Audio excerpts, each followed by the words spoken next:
When a narcissist finally accepts, and I mean truly accepts, that you're never coming back, something fascinating and deeply pathological begins to unfold. Because the narcissist cannot simply sit with the reality of abandonment. They cannot tolerate the straightforward truth that someone saw them completely, endured their treatment, and ultimately chose to leave. That narrative is too destabilizing, too threatening to the fragile structure of their identity. So they do what they've always done when confronted with unbearable reality. They reconstruct it. This isn't conscious deception, at least not entirely. It's more fundamental than that. It's a psychological survival mechanism that operates at the level of the narcissist's core defense system.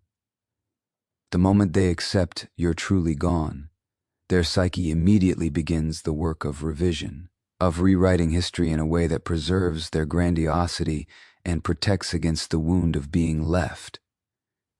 And what emerges is an alternative narrative that inverts the entire relationship. In this revised version, they were always in control. The relationship didn't end because you chose to leave. It ended because they chose to let you go. You didn't outgrow them. You simply weren't capable of meeting them at their level. You didn't finally develop the self-respect to walk away. You gave up just when things were getting challenging, proving you never had the depth they thought you did. Listen to how comprehensive this revision becomes. Every moment of abuse gets reframed as a test of your commitment. Every boundary you set becomes evidence of your rigidity. Every time you expressed hurt becomes proof of your excessive sensitivity. The countless times they dismissed your needs become examples of them refusing to enable your dysfunction. Their infidelity becomes your failure to meet their needs. Their rage becomes your provocation. Their abandonment of you emotionally becomes your inability to connect with them authentically. The narcissist constructs a counter-narrative so complete that it accounts for every moment of the relationship through an inverted lens. And here's what makes this so insidious. They begin to genuinely believe it. This isn't just a story they tell others. It's a story they tell themselves with increasing conviction, until the line between revision and memory becomes completely blurred. They'll say things like, "I knew it wasn't going to work, but I gave it a chance anyway," or "I stayed far longer than I should have because I wanted to help them, but you can't save someone who doesn't want to be saved," or "I finally realized they were holding me back from my growth, so I had to make the difficult decision to release them." Notice the language. Notice how in every formulation, they're the agent. They're the one who knew, who chose, who decided, who released. You become passive in your own departure, a person who was let go rather than someone who actively chose to leave. This revision serves multiple crucial functions for the narcissist's psychological economy. First, it protects against shame. If they were abandoned because of their behavior, that would require acknowledging fault, confronting their impact on another person, sitting with the possibility that they're the problem. The revision eliminates this unbearable confrontation. Second, it preserves grandiosity. They can't be the person who was left behind. That position is incompatible with their inflated self-image. So they must be the one who did the leaving, even if that means completely rewriting objective reality. Third, and perhaps most importantly, it allows them to avoid grief. Real grief would require acknowledging that they lost something valuable through their own actions. It would require feeling the full weight of what their pathology has cost them. The revision transforms loss into choice, and therefore grief into something closer to relief or even satisfaction. But here's what the narcissist doesn't realize, or can't afford to realize. This revision costs them dearly. Because when you rewrite the story to make yourself the one who is always in control, you forfeit the possibility of learning from it. You eliminate any chance of seeing your part in what happened, of recognizing patterns, of developing the self-awareness that might lead to actual change. The narcissist becomes trapped in their own revisionist history, destined to repeat the same patterns because they've constructed a narrative where they never did anything wrong in the first place. How can you change what you won't acknowledge? How can you grow from an experience you've completely distorted? And there's something even more tragic here. On some level, in the parts of themselves they can't fully suppress, they know the truth. They know what actually happened. They know who really left and why. This creates a kind of internal split, a conscious narrative that protects them, and an unconscious knowing that torments them. This is why, even years later, the narcissist might suddenly erupt with rage when your name is mentioned, or become defensive about the relationship without prompting, or feel compelled to explain what really happened to anyone who'll listen. The revision is never quite complete because reality keeps threatening to break through. You can rewrite history to protect your ego, but you cannot rewrite it so thoroughly that you convince the part of yourself that lived through the actual events. But rewriting the past isn't quite enough to protect the narcissist's fragile equilibrium, because if they were really in control, if they really chose to let you go, then there's an obvious question. Why aren't they thriving now? Why does their life not reflect the liberation they claim to have chosen? So the narcissist moves to phase 2 of their defensive operation. They begin to perform transformation. Suddenly, seemingly out of nowhere, the person who spent years resisting any suggestion that they needed to change becomes a public advocate for personal growth. They start therapy, and they make sure people know about it. They're reading self-help books, attending workshops, posting inspirational quotes about healing and self-awareness. They're talking about their journey, their awakening, their commitment to becoming a better person. And on the surface, this looks like exactly what you always hoped for. This looks like the change you pleaded for during countless conversations. The S looks like evidence that maybe they finally heard you, finally understood, finally decided to do the work. But here's what's actually happening. This transformation is theater. It's a performance designed for an audience of one, you, even though you're no longer there to witness it directly. The narcissist knows you're gone. They know you're not coming back. But they cannot tolerate the possibility that you left right before they became the person you always wanted them to be. They cannot bear the thought that you gave up on them prematurely, that you lacked the patience to wait for their evolution. So they create evidence, highly visible, carefully curated evidence, that you made a tragic mistake. This performance serves multiple purposes simultaneously.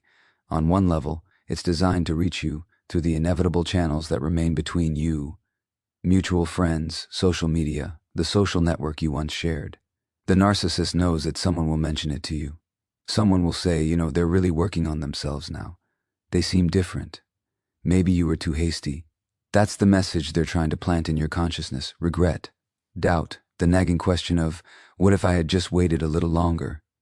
But there's another layer to this performance that's even more psychologically complex. The narcissist is also trying to convince themselves that they're capable of change, that they're doing the work, that they're not the person you left. Because living with the reality of their own stagnation is unbearable. The performance of transformation allows them to feel like they're moving forward even when their core pathology remains completely untouched. So, they're in therapy, but they're performing for the therapist rather than being vulnerable with them. They're using the therapeutic space to craft better narratives about themselves, to find more sophisticated justifications for their behavior, to learn the language of psychology so they can weaponize it more effectively. The therapy isn't about breaking down their defenses, it's about fortifying them with more credible materials. They're reading books about narcissism, but they're reading them to understand how to appear less narcissistic, not to fundamentally change their relational patterns. They're learning what a healthy person would say, how a self-aware person would respond, what emotional intelligence looks like from the outside. It's mimicry, not metamorphosis. They might even start new relationships quickly. Look how healed they are, how ready for connection. But watch closely and you'll see the same patterns emerging with different actors. The love bombing, the gradual devaluation, the control masked as concern, the empathy that evaporates the moment their needs aren't being centered. The performance is most visible on social media, where the narcissist can carefully curate what you and others see. Posts about boundaries and self-love, shares of articles about emotional intelligence and healthy relationships, photos that showcase a new lifestyle, new activities, a reinvented self. Every post is a breadcrumb, a signal meant to travel back to you. See what you're missing, see who I'm becoming without you. But here's the tell. Truly transforming people don't announce their transformation constantly. They don't need to. The change is evident in how they show up, how they treat others, how they take accountability for past harm. They're focused on the internal work, not the external performance of that work.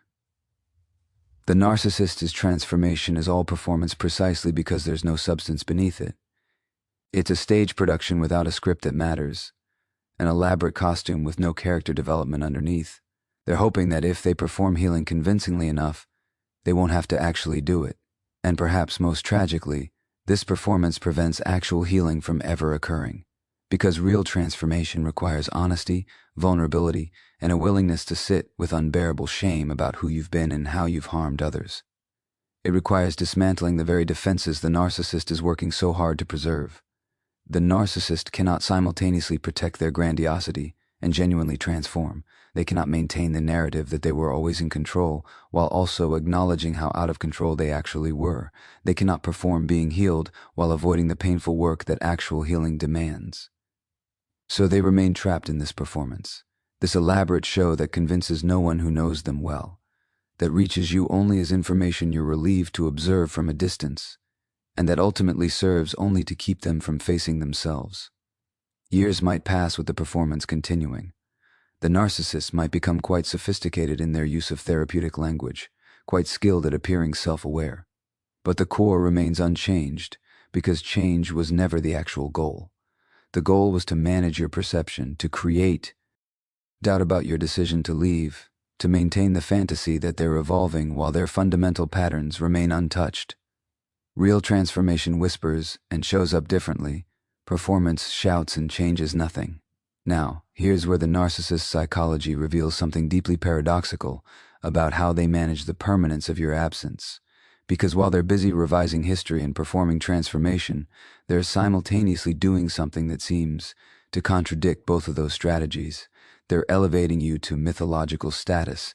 The person they once devalued, discarded, or drove away through sustained mistreatment suddenly becomes enshrined in their personal mythology as the one, the greatest love they ever had, the deepest connection they ever experienced, the relationship that mattered most. You transition from being someone they claimed was never good enough to being someone no one else could ever compare to.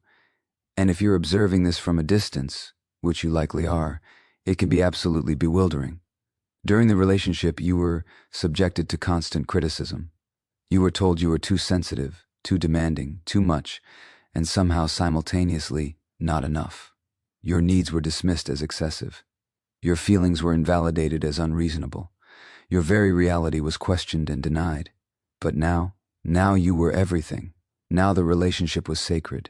Now what you had together was unprecedented, irreplaceable, cosmically significant. So what's happening here? Why does the narcissist suddenly romanticize the very relationship they destroyed through their own behavior? First, let's understand that this romanticization serves a crucial defensive function. If you were the one, the great love of their life, then the narcissist has a ready explanation for why no subsequent relationship feels right, why no one else can satisfy them, why they seem unable to connect with new partners at the same depth. It's not because they're fundamentally incapable of genuine intimacy. It's not because their pathology prevents them from sustaining healthy relationships. It's because they already had the perfect connection, and fate or circumstance or your inability to appreciate what you had together took it away from them. The problem isn't their relational capacity, it's that they already met their match and lost them.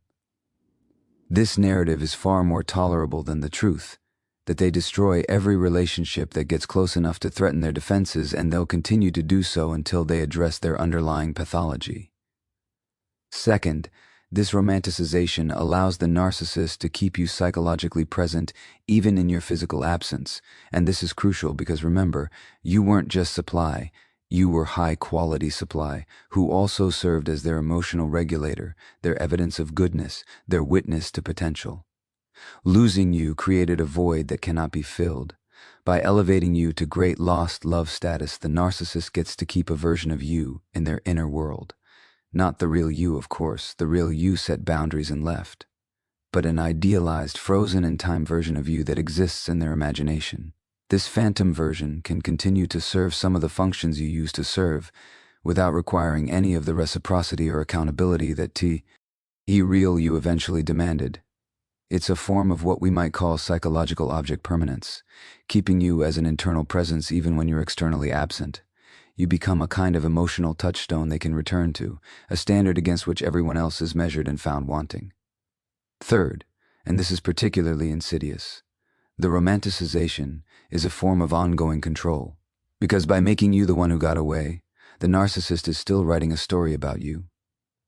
They're still defining what your relationship meant. They're still maintaining a connection, even if it's entirely one-sided and exists only in their narrative. They might tell new partners about you, always positioning themselves as the heartbroken protagonist who never quite recovered from losing you. They might keep photos, mementos, evidence of your relationship prominently displayed or carefully preserved. They might mark anniversaries, your birthday, the date you met, allowing themselves visible grief over your absence. All of this serves to keep you relevant in their emotional landscape. You're not someone they've moved on from. You're someone they're nobly, tragically unable to move on from. And this distinction matters to them because it preserves a thread of connection, however illusory. But here's what makes this romanticization particularly revealing. It exposes the narcissist's fundamental inability to hold complexity. During the relationship, you were all bad during devaluation phases, flawed, inadequate, the source of all problems. Now that you're permanently gone, you're all good, perfect, irreplaceable, the love of their life. What the narcissist cannot do is hold the integrated truth that you were a real person with strengths and limitations, that the relationship had genuine moments of connection alongside profound dysfunction, that they destroyed something valuable through their own choices and behavior.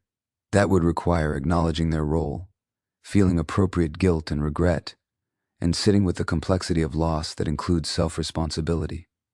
It's far easier to idealize you in absence than it was to appreciate you in presence, because the idealized version of you in their memory doesn't require anything from them, doesn't set boundaries, doesn't ask them to change, doesn't reflect back uncomfortable truths. You become a perfect fantasy, forever frozen at the moment before you developed enough self-respect to leave. This is why you'll hear through mutual acquaintances that the narcissist still isn't over you years later. They talk about you with reverence, with longing, with a kind of performative grief that signals depth of feeling. They might even reach out periodically with messages about how they'll never find what they had with you, how you were the only one who truly understood them. But notice what's absent from this romanticization: accountability. Nowhere in the mythology do they take responsibility for why you left. Nowhere in the great love story do they acknowledge the abuse, the manipulation, the betrayal that made your departure necessary.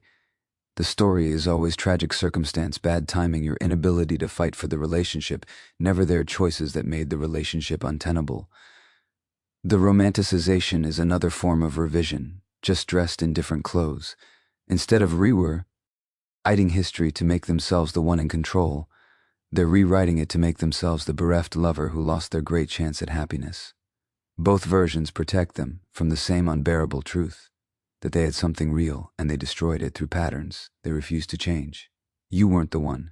You were the one who finally refused to participate in your own diminishment, and they can't forgive you for it. But the narcissist doesn't just romanticize you in private contemplation or perform transformation for distant observers. There's another strategy that unfolds when they realize you're truly gone and want to be manipulated back. And this one is particularly insidious because it operates through indirection, through channels that allow them to reach you without appearing to reach you. They begin what I call contamination through proxy. They work to occupy your mental and emotional space, through intermediaries, through strategic accidents, through carefully orchestrated circumstances that ensure you remain aware of them, even as you're trying to heal from them. Let me be clear about what this looks like in practice, because it's often subtle enough that you might question whether it's intentional, and that ambiguity is precisely the point. Suddenly, mutual friends are bringing up the narcissist in conversation with you. You know they've been asking about you, or they mention they're concerned about how you're doing, or they told me they hope you're well, and they wish you the best. These messages arrive dressed in apparent goodwill, but they're precisely calibrated Trojan horses designed to breach your boundaries. The narcissist can ows you won't respond to them directly. You've blocked them. You've made your boundaries clear. You've closed the doors they used to walk through freely, so they use other people as delivery systems for their presence. And often, these intermediaries have no idea they're being used. They think they're being helpful, being a bridge, facilitating healing or closure. But here's what's actually happening. The narcissist is using these people to ensure they remain relevant in your psychological landscape. Each mention, each they asked about you, each piece of information that travels from them to you, it's all designed to interrupt your peace, to remind you they still exist, to maintain a thread of connection however tenuous. And it works, doesn't it? Even when you recognize it for what it is, even when you're intellectually aware of the manipulation, these proxy contacts still land. They still create a momentary disruption in your nervous system. They still pull your attention back to someone you're working hard to move beyond. The narcissist might also engineer accidental encounters. They start showing up in spaces they know you frequent. That coffee shop you mentioned loving, the gym you go to, the professional networking events in your industry. And when these encounters happen, there's always plausible deniability. Oh, I had no idea you'd be here. What a coincidence. But it's not coincidence, it's calculated. It's the narcissist creating opportunities to be in your physical space when they can no longer be in your emotional space with your consent. Each encounter serves to remind you they're still there, still thinking about you, still somehow orbiting your life. Then there's the strategic dissemination of information about themselves through channels they know will reach you. They make sure mutual friends hear about their suffering, how difficult the breakup has been, how much they miss you, how they're struggling. Or conversely, they ensure people hear about their success, the promotion, the new relationship, the amazing opportunities coming their way. Both types of information serve the same function. They're designed to occupy your mind. The suffering is meant to trigger your empathy, to make you question whether you were too harsh, to pull on the threads of guilt or concern. The success is meant to trigger comparison, doubt, perhaps even jealousy or regret. Either way, they're in your head. This is psychological warfare conducted through back channels. It's a way of maintaining presence without taking responsibility for that presence. If you confront them, if you reach out and say, "Stop using our friends to contact me," they can claim innocence. "I wasn't contacting you. I was just talking to my friends." I can't control what they choose to share with you. The plausible deniability is built into the method. They get to remain in your awareness without being accountable for deliberately staying there. And here's why this strategy is particularly effective and particularly damaging. It prevents you from fully grieving and moving on. Grief requires absence. Healing requires space. But the narcissist, through these proxy contaminations, ensures that absence is never complete, that space is never fully achieved. You might go days or weeks without thinking about them, making real progress in your healing, and then a mutual friend mentions them, or you run into them accidentally, or you hear through the grapevine about some development in their life, and suddenly you're back in it, your nervous system activated, your thoughts pulled back to someone you're trying to release. This is intentional. The narcissist cannot have you directly, so they settle for having your attention indirectly. They cannot manipulate you back into the relationship, so they manipulate the environment around you to ensure they remain psychologically present. In some cases, this contamination becomes more aggressive. Flying monkeys, people the narcissist has recruited, often unknowingly to their cause, start questioning your narrative, defending the narcissist's character, suggesting you're being unfair or holding a grudge. These people become extensions of the narcissist's denial system, doing the work of making you doubt your own reality, your own experience, your own reasons for leaving. The narcissist might also engage in what's called reputation management, telling their version of the story to your shared community in ways that paint themselves sympathetically and you as unreasonable, cold, or damaged. They're not just protecting their image, they're creating an environment where your truth is preemptively discredited, where people question your perspective before you've even shared it. All of this, the concerned inquiries through friends, the strategic appearances, the managed flow of information, the reputation management, it's all in service of the same goal, preventing you from fully leaving their psychological orbit. Because if you can completely release them, completely move on, completely build a life where hair irrelevant, then they've truly lost. Not just your presence, but your attention, your emotional energy, your psychological real estate. And for the narcissist, your indifference is more intolerable than your anger. Your complete disengagement is more threatening than your ongoing hurt. So they work through these indirect channels to ensure that indifference and disengagement remain just out of reach. The narcissist who can't have you will settle for haunting you, because in your awareness, they remain powerful. While the narcissist is working to contaminate your peace from a distance, they're also engaged in another deeply revealing behavior, one that exposes both what they lost and their fundamental inability to move beyond it. They begin seeking replacement supply that bears an uncanny resemblance to you. And this isn't coincidental. This is the narcissist attempting to recreate what they destroyed, to find someone who can fill the void you left, to prove to themselves, and perhaps to you if you're still watching, that you were replaceable after all. So they start pursuing people with your qualities. If you were deeply empathic, they seek empaths. If you were intellectually sophisticated, they pursue intelligence. If you had a particular creative sensibility, spiritual orientation, or professional background, suddenly that's exactly what the narcissist finds attractive in others. They might even seek people who physically resemble you, who share your mannerisms, who occupy similar social spaces. On the surface, this makes psychological sense. They're drawn to what was familiar, what worked for them, what provided the specific kind of supply they became dependent on. It's the addictive pattern seeking its preferred substance. But here's where it becomes tragic and ultimately destructive. These relationships are doomed before they even begin. Because the narcissist isn't actually seeking a new person, they're seeking a substitute for you. And no one can successfully be someone else's substitute without eventually being punished for it. Watch what happens as these new relationships develop. Initially, there's intense idealization, the love-bombing phase that you remember so well. The new person is amazing, perfect, exactly what the narcissist needs. They have your depth but without your issues, your perceptiveness but without your demands, your capacity for connection but without your limitations. The message being broadcast, often quite publicly, is, "See, I found someone better, someone who can give me what you couldn't." But then something shifts. As the relationship progresses and the new person begins to reveal themselves as an actual individual rather than a you substitute, the narcissist's resentment begins to surface. Because this person, despite having similar qualities, is not you. They don't respond exactly as you did. They don't understand the narcissist's unspoken cues the way you learn to.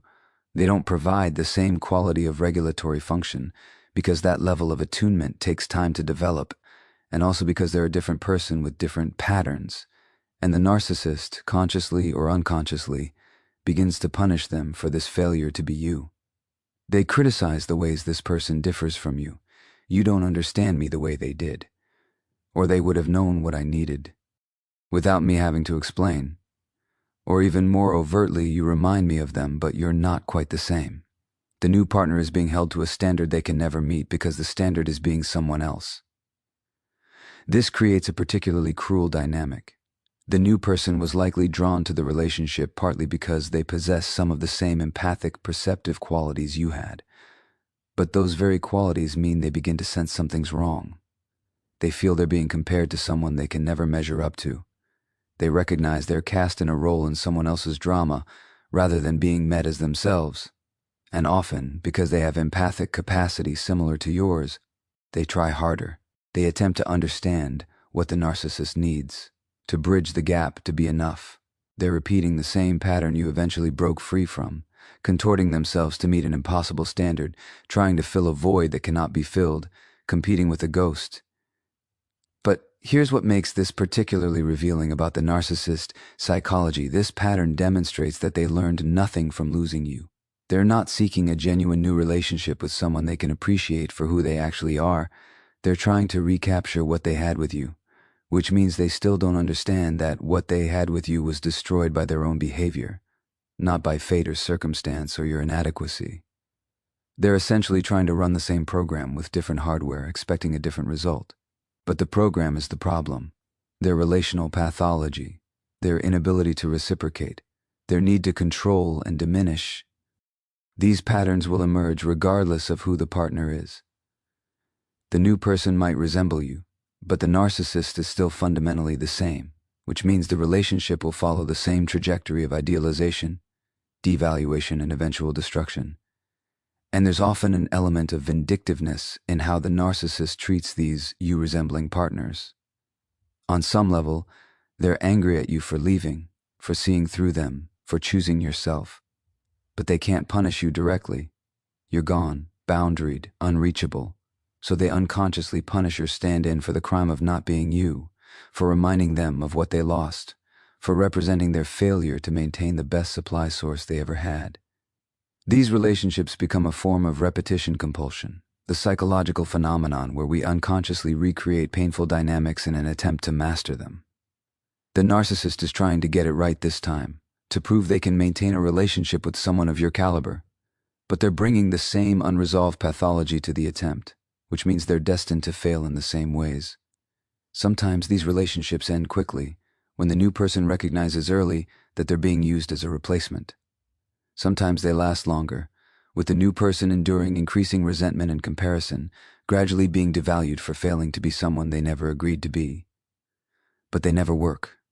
They can't work, because you cannot successfully replace someone while simultaneously resenting the replacement for not being the original. You cannot build a new relationship while haunted by an old one. And you certainly cannot healing in a new person when you've done no work to address what destroyed the previous relationship. The narcissist seeking your replacement reveals they haven't moved on. They've just changed the name of their obsession, while the pattern remains untouched. And finally, we arrive at perhaps the most persistent and psychologically revealing behavior of all, the one that can continue for years, even decades, after you've left. Because while the narcissist is rewriting history, performing transformation, romanticizing what you had, contaminating your peace through proxies, and cycling through replacement supply, they're also doing something quieter, more obsessive, more consuming. They're watching you, from whatever distance you've created, through whatever channels, remain available to them. The narcissist is monitoring your life, tracking your evolution, keeping score. And this surveillance becomes a kind of private torment they cannot resist, even though it consistently wounds them. If you maintain any social media presence, they're watching. Perhaps not from their main account, you've likely blocked that, but from backup accounts, from friends' profiles, through screenshots that mutual acquaintances share. They're scrolling through your photos, reading your posts, analyzing your captions for coded messages they believe are about them. If you have mutual friends, or exist in overlapping professional or social circles, they're asking questions that seem casual but are actually intelligence gathering. How is she doing? Did you see him at that event? I heard they started something new. How's that going? Each piece of information is collected, cataloged, integrated in the ongoing narrative they're constructing about your life without them. And what they're looking for, consciously or unconsciously, falls into two contradictory categories. And this contradiction reveals everything about their psychology. Part of them is hoping you'll fail, hoping you'll struggle without them, hoping you'll realize that leaving was a mistake and that your life has diminished in their absence. They're searching for evidence that supports their defensive narrative, that you needed them more than they needed you, that you gave up something precious, that they were the prize you foolishly discarded. Every sign of difficulty in your life, a job change that might indicate instability, a period without a visible relationship that might suggest loneliness, any hint of struggle, gets seized upon as validation. See, they're not doing as well as they pretend. They're probably regretting their decision. They probably think about me and wish things were different. This surveillance allows the narcissist to maintain the fantasy that you're secretly suffering, secretly diminished, secretly aware that you made a terrible mistake. It protects them from facing the more painful possibility that you're actually better off without them. But here's the other part, the part that coexists uneasily with the first. The narcissist is also tracking your success, your growth, your visible thriving. And this produces a different kind of torment, the excruciating awareness that you're moving forward, evolving, building a life that doesn't include them and doesn't seem to need them. They see you advancing in your career, pursuing creative projects, forming new relationships, traveling, learning, glowing with a kind of peace or vitality that you never quite had when you were managing their chaos. And each piece of evidence of your well-being is simultaneously something they cannot stop looking at, and something that wounds them to witness. Because your success contradicts every defensive narrative they've constructed. It proves that you didn't need them to thrive. In fact, you needed their absence. It demonstrates that the problem wasn't your inadequacy, but their presence. It validates your decision to leave in ways that are impossible to deny or reframe, and yet they cannot stop watching. This is the compulsive quality of it. Even though monitoring your life brings them pain, even though each post showing your happiness or growth creates cognitive dissonance with their narrative, even though they know this surveillance keeps them tethered to you psychologically when they claim to have moved on, they cannot stop. It's a form of what we might call masochistic fixation. The narcissist is drawn to the very evidence that destabilizes their defenses. They're compulsively seeking information that will hurt them because on some level, they cannot fully accept that you're gone, and they cannot stop you from moving forward without them. There's also a comparative element to this surveillance that's particularly toxic. The narcissist is constantly measuring their progress against yours. If you're succeeding, they need to be succeeding more. If you're in a new relationship, theirs needs to be better. If you've achieved something professionally, they need to demonstrate superior achievement. It becomes a private competition where they're keeping score, but we are not even playing. This is why you might hear, even years later, that the narcissist still mentions you, still brings you up in conversations, still seems to track what you're doing. It's not because they've maintained some healthy curiosity about an ex-partner's well-being. It's because they're stuck in a psychological pattern where your absence has become a presence they cannot escape, and your life has become a reference point against which they measure their own. The surveillance also serves another function. It keeps hope alive. Hope that you'll fail and prove they were right to devalue you. Hope that you'll succeed in ways that allow them to claim credit for your growth. I was the one who pushed them to pursue that. Hope that you'll reach out, that you'll miss them, that you'll indicate in some way that you still think about them. Every post you make, every milestone you achieve, every photo you share gets analyzed for subtext. Is this about me? Are they trying to make me jealous? Are they showing me what I lost? The narcissist projects meaning onto your public life, interpreting everything through the lens of their own importance in your story, unable to accept the more painful truth that you're living your life for yourself now, not in relation to them at all. And here's the tragedy of this surveillance. It ensures the narcissist never fully moves on, while you're actually building a new life. They're watching footage of your old one and their own failure within it. While you're present in your current experiences, they're stuck in a past they cannot release and a present that consistently reminds them of what they lost through their own actions. Years can pass. You can build an entirely new life. And still, the narcissist is watching from the shadows, keeping score, alternately hoping for your failure and being tormented by your success, unable to grant you the complete indifference that would finally free them both. When you cannot stop watching someone who's moved on without you, you prove every day that they made the right decision to leave.